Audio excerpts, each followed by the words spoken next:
ওর হাতটা সুন্দর লাগতেছে মেহেদিটা।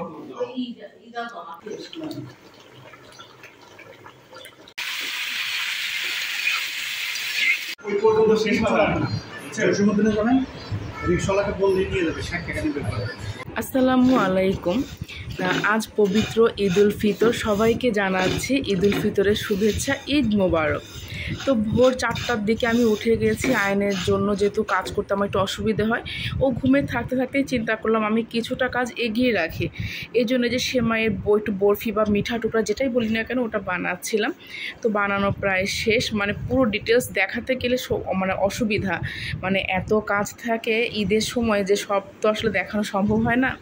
তো গত ব্লগে আপনাদের দেখিয়েছিলাম যে পুডিং বসিয়েছিলাম, তো সেটা আমি আর কি সকালবেলা ডিমোল্ড করে নিলাম। তো দেখেন ক্যারামেলের কালারটা যা জোস হয়েছে, মানে দেখতেই যা লোভনীয়, মনে হচ্ছে ছুরি এনে কুচ করে কেটে এক স্লাইস মুখের মধ্যে পুড়ে দেই। তো রান্নার সময় এগুলো আসলে সম্ভব না, প্রচণ্ড তাড়াহুড়া, সবাই নামাজে যাবে, আয়নকে গোসল করে আবার রেডি করে দিব। তো এই জন্য আমি আবার এপাশে চুলায় মশলা ভালো করে কষিয়ে নিয়েছি, আর 5-6টা দেশি মুরগির হাড্ডি, তারপরে যে গিলা কলিজা এগুলো থাকে না, ওগুলো সব বুটের ডাল রান্না বসিয়ে দিয়েছি। তো এই যে আমার যেহেতু কষানো হয়ে গেছে, তখন পানিও দিয়ে দিয়েছি আর 2টা আলুও সাথে অ্যাড করেছি। তো রান্নাটা হতে হতে আমি অপর চুলায় আবার বড় একটা কড়াইয়ের ভিতরে গরম মশলাগুলো একটু ভেজে নিয়ে পেঁয়াজ দিয়ে দিলাম। পেঁয়াজটা ভেজে নিব এবং মশলা আছে, আর এখানে আছে প্রায় 3.5 কেজির মতো গরুর মাংস। তো এই মাংসটা আবার রান্না বসাবো। তো এই যে মশলাটা কিন্তু আমার কষানো হয়ে গেছে, এবার গরুর মাংসটা দিয়ে দিলাম। গরুর মাংসটা দিয়ে এবার ভালো করে গরুর মাংসটা নাড়াচাড়া করে এবং কষিয়ে রান্না করব।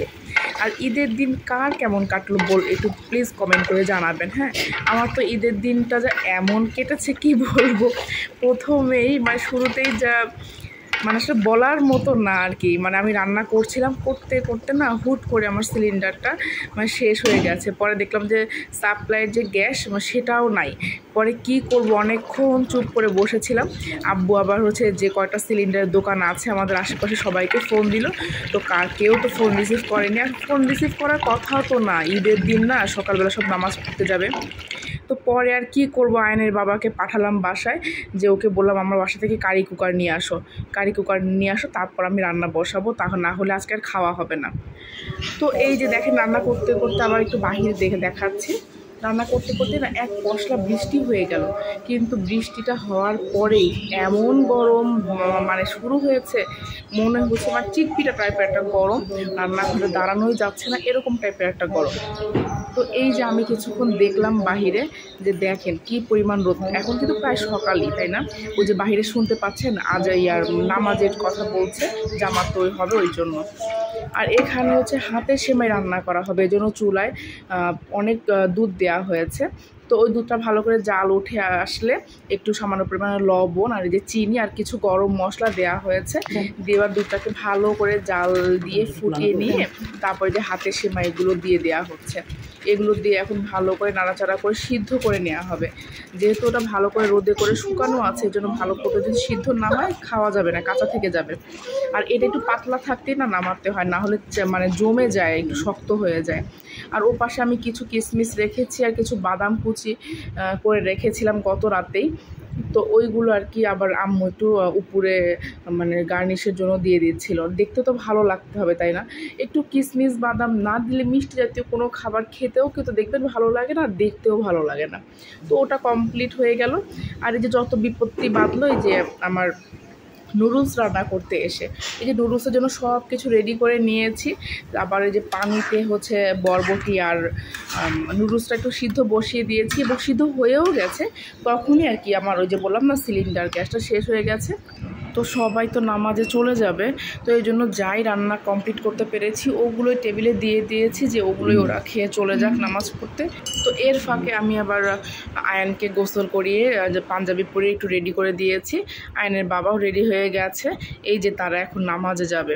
তো ঈদের নামাজে যাবে, তো এখন আমাকে বলছিল যে মা আমাকে ঈদ বোনাস দিবে না দিয়ে পরে আবার আমাকে আল্লাহ হাফেজ দিয়ে চলে যাচ্ছিল। আর আয়নের বাবাকে পাঠিয়েছিলাম বাসায়, যে আমার বাসার কারি কুকারটা নিয়ে আসো। পরে আমার যেহেতু আমার বাসা আম্মুদের বাসা থেকে বেশি দূরত্ব না, তো এই কারণে একটু বাঁচলাম আর কি, কারি কুকারটা আনলো। এরপরে আমি ডিম স্ক্র্যাম্বল করে নিলাম, তারপরে যে পেঁয়াজ আর মুরগির বুকের মাংস একটু ভেজে নিচ্ছি, এবার একটু ডাইনিংয়ে চলে যাচ্ছি। রিক্সাওয়ালাকে বললে নিয়ে যাবে 60 টাকা দিবে।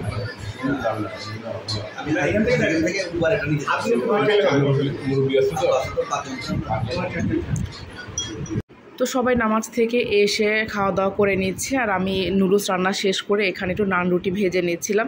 যেহেতু কারি কুকারে করছি অতটা ভালো হবে না এটা আর কি জানি। তো এর ভিতরে আবার রায়তা চলে এসেছে, রায়তা বাবু এসে আবার ওর হাতে মেহেদি দেখাচ্ছে, এত ভালো লাগছে দেখতে। আর লাল মেরুন কালার লেহেঙ্গাতে ওকে যে কি মারাত্মক সুন্দর লাগছে মেয়েটাকে, মাশাল্লাহ মাশাল্লাহ। তো এই তো দুপুরবেলাটা এরকমই কাটলো। আর বিকেলবেলা হচ্ছে আজকে তো সবাই টায়ার্ড ছিল, বিকালে একটু ঘুম থেকে ওঠার পরে যে বাচ্চাদের খেলাধুলা করছিল। আর আজকে সারাদিনই তো এই যে মেহমান আসা যাওয়া, আমরাও যাচ্ছি কোথাও, আবার মেহমান আসছে, খাওয়া দাওয়া করা হচ্ছে। তো এই আর কি আজকের ঈদের ব্লগটা এ পর্যন্তই। আমাদের সারাটা দিন এরকমই কাটলো। আল্লাহ আপনাদের সবাইকে ভালো রাখুক, সুস্থ রাখুক। আল্লাহ হাফেজ।